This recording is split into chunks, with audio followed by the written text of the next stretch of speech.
Hi, and welcome back to my returning viewers. This video, we will be covering a Warbond that regardless of how viable it is, you can't deny it's one hell of a time. This is How To.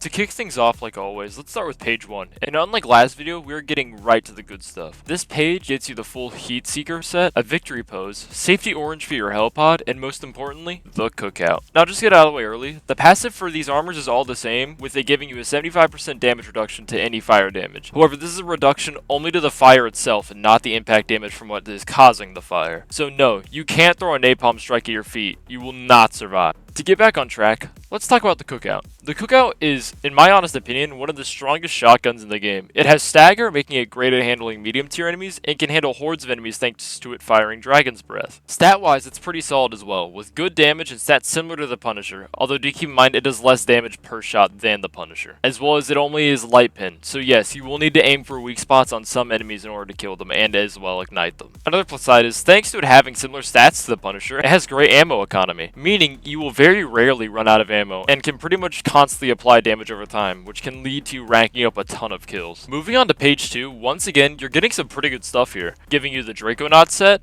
another victory pose, safety orange, but on the Pelican, and most importantly, the Flam 66 Torture. Now the Torture, when it first dropped, wasn't viewed too highly. This was due to fire being reworked at the time, and basically nerfed right before its release, which regardless of which side of the fence you sit on, you have to admit was a pretty boneheaded move. Nowadays though, the weapon is pretty solid. I'll flash the stats, but they don't really do the weapon justice. Given it's a flamethrower, anything the base flamethrower can damage, this weapon can as well. That includes certain heavier enemies such as chargers and yes, even battle titans if you get that desperate. Now, the Flam 66 does do less damage than the Stratagem flamethrower. However, considering it can still tackle the same enemies as it is just as a primary, I'd say that's a pretty fair trade. Also, I forgot to mention, but the flame resistant armor's damage reduction is also more effective the more health you have. For example, light fire armor will die to flames way before medium or heavy. So if you plan just to go with tanking fire damage instead of dodging it and only using the passive for emergencies, go with medium or heavy variants. With that little side tangent out of the way, let's talk about the third page. Now on page 3, it's just the remainder of the safety orange skins and the other emotes, but it's not all filler as it grants you the Crisper and Firebomb helipods. Now the Crisper also shares the mechanics of the flamethrower, so you can damage anything that it can. However, the Crisper has little to no fuel, but its damage is greater than the Flam 66, meaning it can do more damage in a shorter time frame. Lastly, let's talk about Firebomb helipods. So a lot, and I mean a lot of people hate this booster, due to it usually backfiring. However, sometimes if used in a last-ditch effort, it can save your life, though don't just throw it on randomly without everyone being on board with it, as that can start a meaningless argument. Now that the content overview is out of the way, let's move on to faction specifics.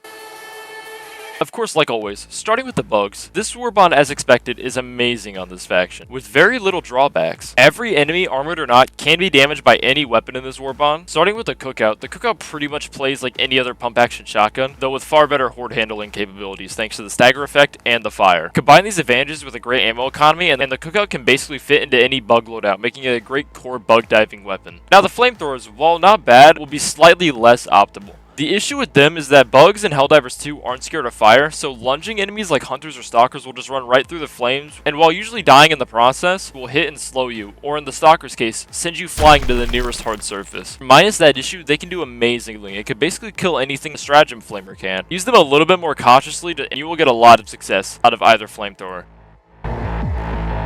On bots, this Warbond loses a lot of usability, so I'll quickly go over the flamethrowers as they mainly aren't too useful. While they do kill up close quickly, and the Crisper fares better as it's a secondary, I still wouldn't recommend either unless you're just messing around. The cookout, however, thanks to its stagger and good base damage, can actually take on a lot of bot chaff pretty well. The fire effect is also very good on bots surprisingly, and can shred through the fodder bots before they can call in backup most of the time, meaning you will very rarely have to worry about bot drops. While not meta, the cookout can still hold its own extremely well, and is a surprisingly viable pick. Also, I didn't get to it last time, but the armor passive also is surprisingly good, not just due to the Incendiary Corpse, but also due to the Double-Edged Sickle. If you don't know, the Double-Edged Sickle's self-burn damage is basically completely negated by Flame Resistance armor and the Vitality booster. Though even without the Vitality booster, the Fire Resistance armor can still give you enough time to fully capitalize on the Double-Edged Sickle's advantages without killing yourself. So while most of this Warbond is still kinda on bots, due to the armor passive actually having a weapon combination that's pretty strong if you use it right, I'll go ahead and bump it up to a 3 out of 5.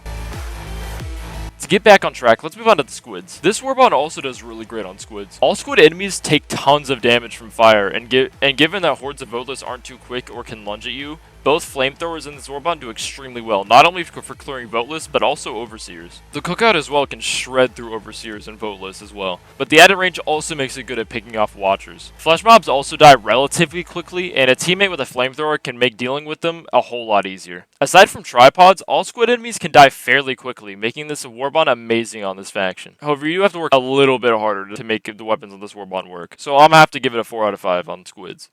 Overall, this Warbond is perfect for anyone who just loves watching the world burn. Out of the two elemental Warbonds, I'd say Fire's Muzz the much safer choice for not just current usability, but future usability as well.